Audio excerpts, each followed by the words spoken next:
Sergeli Beruniy mahallaga kelganman. Sizlarga bitta zo'r hovli topib qo'yganman. O'zligiga 215 ming dollarga aylangan ekan. Srochniy kelishilgan narxida bera olishar ekan. Ko'rib turinglar, narxi zo'r narxda chiqyapti. Qaranglar. 8 sotuvga 4 ta yonma-yon tushgan ekan. Shundan mashinasi sotilyapti. Juda chiroyli qurilgan uyimizni hozir ichkarilarini ko'ramiz. Bismillah deb kirganimizda. Oh, mashalloh, chiroyli 3 etajli 360 kvadratga ega bo'lgan katta hovli kutib oladi. Mana bu yerga bemalol bitta mashinalarni qo'ysanglar bo'ladi. Darvoza avtomatik ochiladi. Chap qo'lda mehmonlar uchun sanuzilga joy tashab ketilgan. Letniy kuxnyani qaranglar. Zo'ra. Narxi hozir srochniy bo'lgani uchun mebel texnikasi bilan sizlarga 185 ming dollar startviy deyapti. Kelishtiradigan joyi bor, ulgurib qolinglar. Bismillah deb uy ichiga kirganimizda katta hol ko'ryapsizlar, juda chiroyli remont qilingan. Lustralari, hamma narsasi qoladi. Oshxonani o'ziga 5 ming dollar tiqorganman dil. Qaranglar go'zalligini.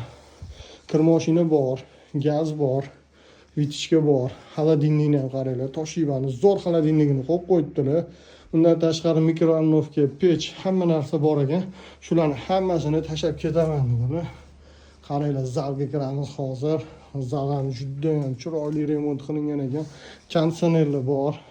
Ko'rayotgan mehkiylar hammasi qoladi. Bitta shu televizorni olib ketaman dedilar. Televizor kerak ekan. Televizorni tashab ketavering dedim. Agar sizlar ham shunaqa qilsanglar, kommentariyaga yozib qo'yinglar. Televizorni qoldirib yuboramiz. Xo'sh, birinchi qavatimizda sanuzillarimiz razdelniy bo'ladi. Dushovoy variant ekan. Bu yerda onaxon, otaxonga spalniy qilsa bo'ladigan joyi juda ham zo'r. Va bu yerda bitta katta eshik tashab ketilgan. Orqa hovliga ziyonli zonalari ham bor ekan.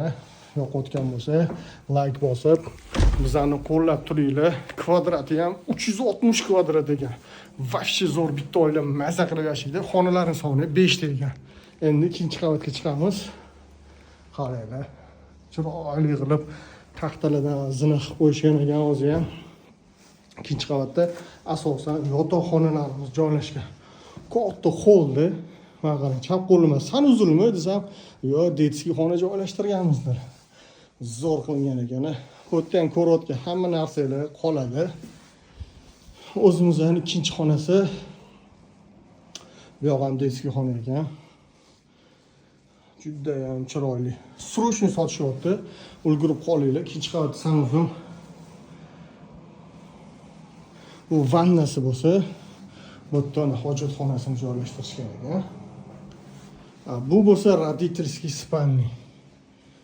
Qaranglar, kattaligini, katta duxspalka, shifonier, hamma narsa joylashgan. O'tda bitta kichkina balkoni bor ekan. Родительский spalniyni o'zida dushovoy qilingan. Sizlarga shu uy qizuvni narxini aytdim, ulgurib qolinglar, bizani qo'llashda davom etinglar. Zo'r uylar hal oldinda ko'rishguncha.